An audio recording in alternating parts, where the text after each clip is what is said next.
Marcia met Howard Collins at church. Marcia was 35 years old. Howard was 41. Howard lived with his mother in a small house on the south side of the town. Marcia lived with her sister and father in an apartment 3 streets away. Marcia did not work. Her father, George Grant, was ill and never left the apartment. He stayed in bed most of the time and always needed somebody with him. So Marcia stayed at home with her father and only went out when her sister Karen was in the house. The 2 sisters were very different. Marcia was short, with a small, round face and short black hair. Karen was 10 years younger. She was tall, had long brown hair and good legs, and a suntan all through the summer. People often said to Marcia, "Your sister is very beautiful." There were always lots of men ready to take Karen out to dinner or to the cinema. But Marcia stayed at home. Karen worked in a shop in the town. When she was at home, she liked to sit up on the roof garden of their apartment building.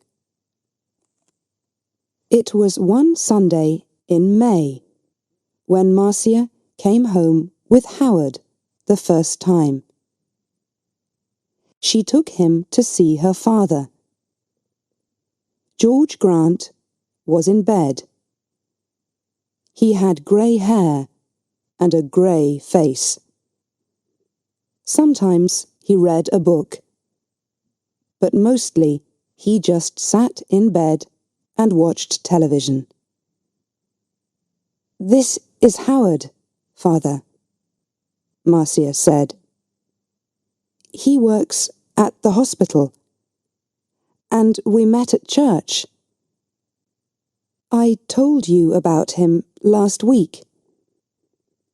Do you remember?" "No," her father said, and he turned his face away, back to his television. He was not interested in new people or his daughter's friends. Just then, Karen came into the room. She wore a white bikini and white shoes. She smiled at Howard. "So you're Howard," she said. "My big sister has got a boyfriend at last." Howard's face went red, and he looked down at his feet. Karen laughed. "Come on up to the roof garden and have some wine. The sun is wonderful this morning." "Oh, Howard began. Marcia looked angrily at her sister. But then she said, "Yes, I must get Father a drink. See you in a minute, Howard. Go up to the roof and talk to Karen." The sun was hot on the roof, and Howard took off his coat. He looked around. There were 3 chairs, a sun umbrella, a sunbed, and a table with 3 glasses and a bottle of wine on it. There were tiles on the floor, and next to the little wall around the edge of the roof, there were some flowers in boxes. This was the garden. Very nice, said Howard. Karen smiled at him. We don't see many good-looking men up here, she said. Sit down and have a drink. Howard's face went red again. He gave a shy little laugh. Oh, thank you, he said. He tried not to look at Karen's long, sun-tanned legs. But it was not easy. I come up here all the time when it's sunny, Karen said. She began to put suntan oil on her arms and legs. Howard watched.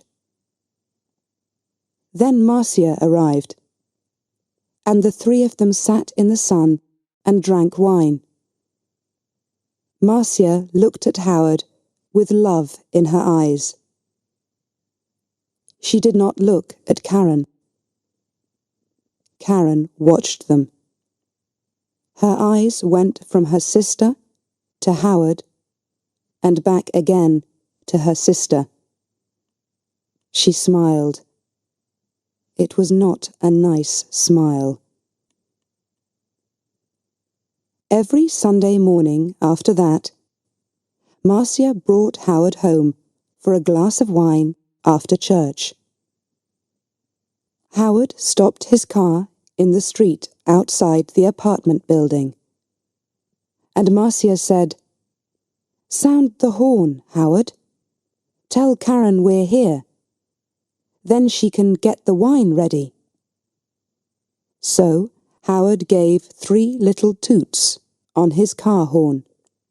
On sunny days, Karen always came to the wall at the edge of the roof and looked over to wave at them. Then she went to get the wine. She always wore her bikini, or a very short skirt. Marcia never wore short skirts or a bikini. My legs are too fat for bikinis, she told Howard. Your legs are very nice, he said shyly. One day in June, Karen asked Howard, What time do you finish work, Howard? About 6 o'clock, he said. Could you bring me home after work? Karen said. My shop's very near the hospital. You drive right past it. And you only live 3 streets away from us. There's a very good bus, said Marcia quickly. It stops outside our building. But the bus is so slow, Karen said. Please, Howard. Howard looked from one sister to the other. Oh, well, yes, all right then, he said.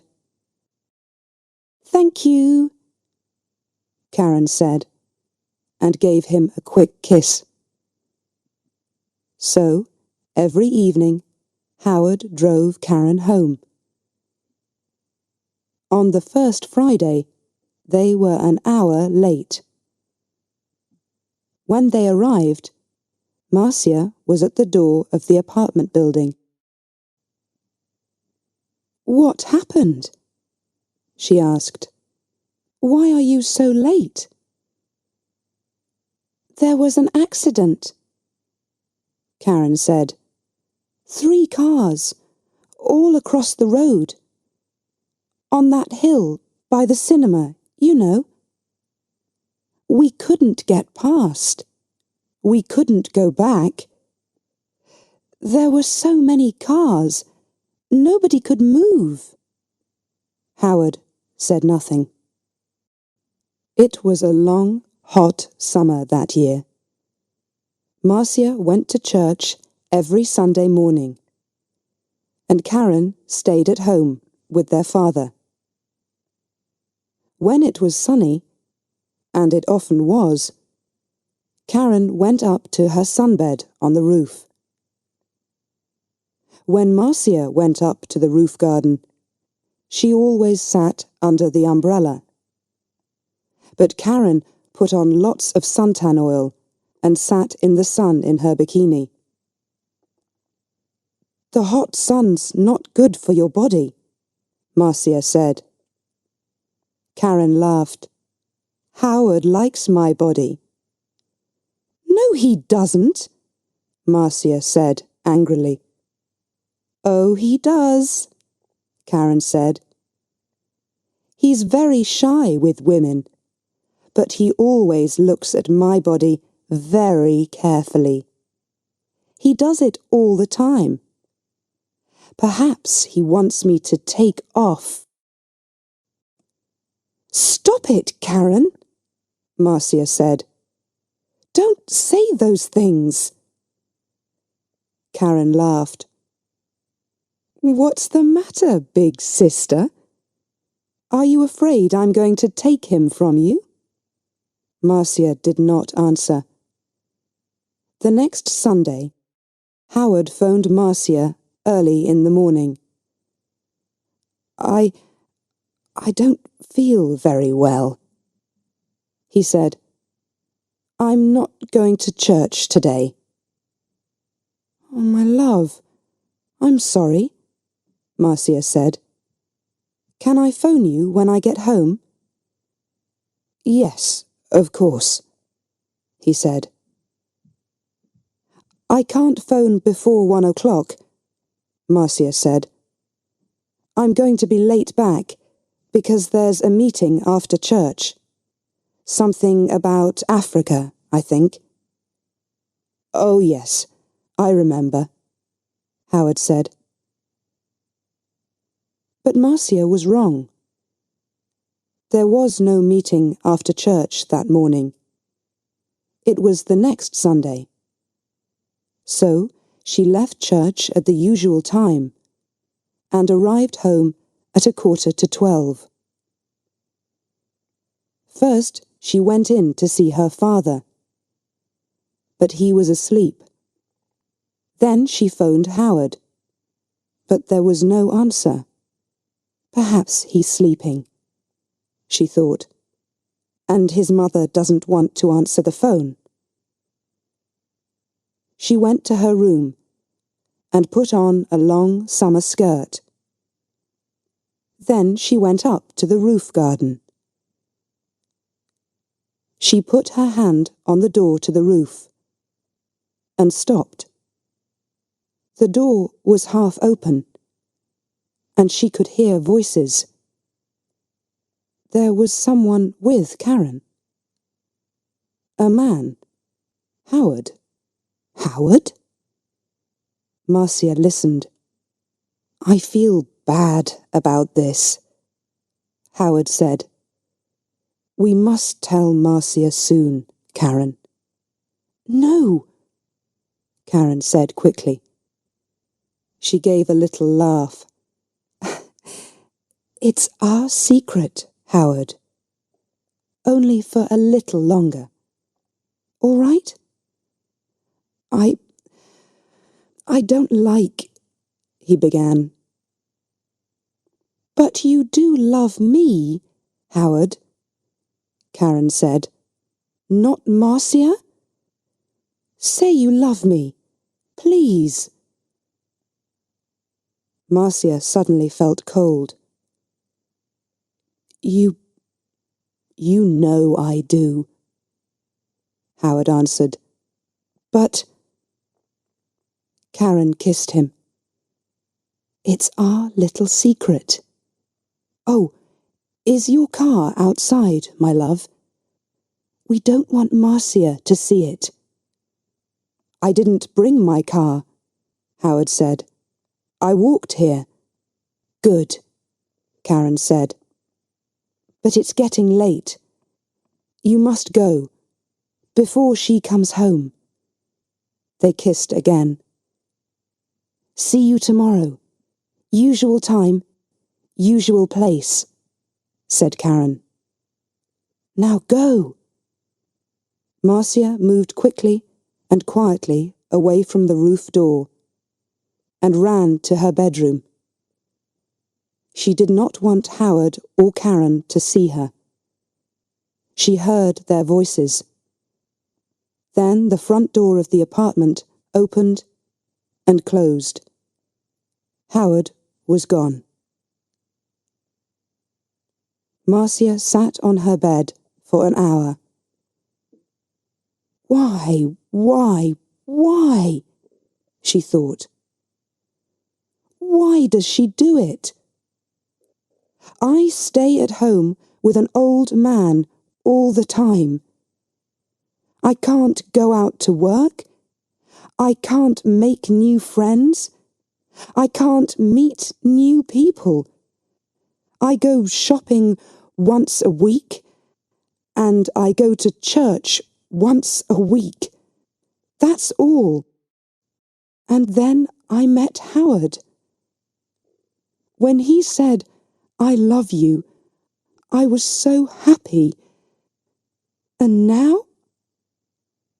Karen had everything. Good looks, a job, friends. She was young. She was beautiful. She could have any man. So why Howard? Why? It's not because she wants him, Marcia thought. It's because I love him. It's because she doesn't want me to be happy. But you do love me, Howard, not Marcia? You know I do. Was it true? Did Howard love Karen and not her? No. He saw only the beautiful, sun-tanned body. He didn't know her. She's not going to have him, Marcia thought. Every evening that week, Howard drove Karen home after work.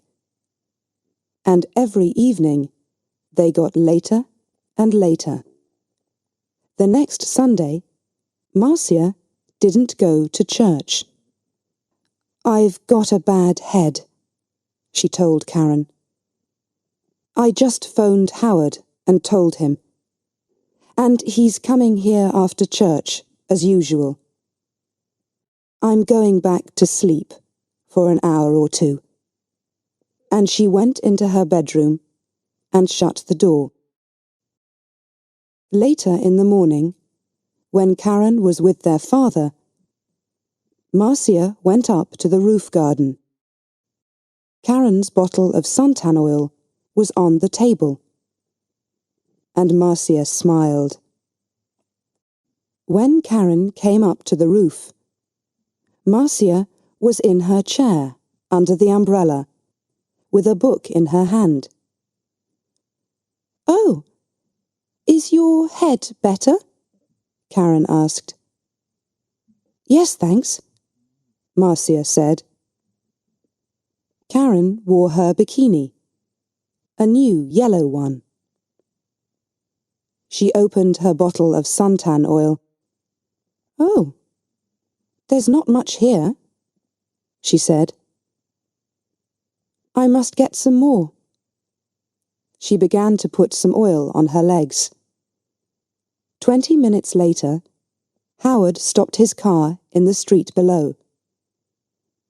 Up on the roof, Karen and Marcia heard the usual 3 little toots on his car horn. He's here, Karen said excitedly. Your man's here, big sister. And she laughed. Yes, Marcia thought. My man, not yours, Karen. Karen jumped up from her sunbed. She ran to the wall at the edge of the roof to look down and wave to Howard. She had no shoes on, and at the wall Her feet suddenly slipped away from under her. "Ah!" she cried. She fell forward and put out her hands to grab the wall. But the top of the wall was slippery too.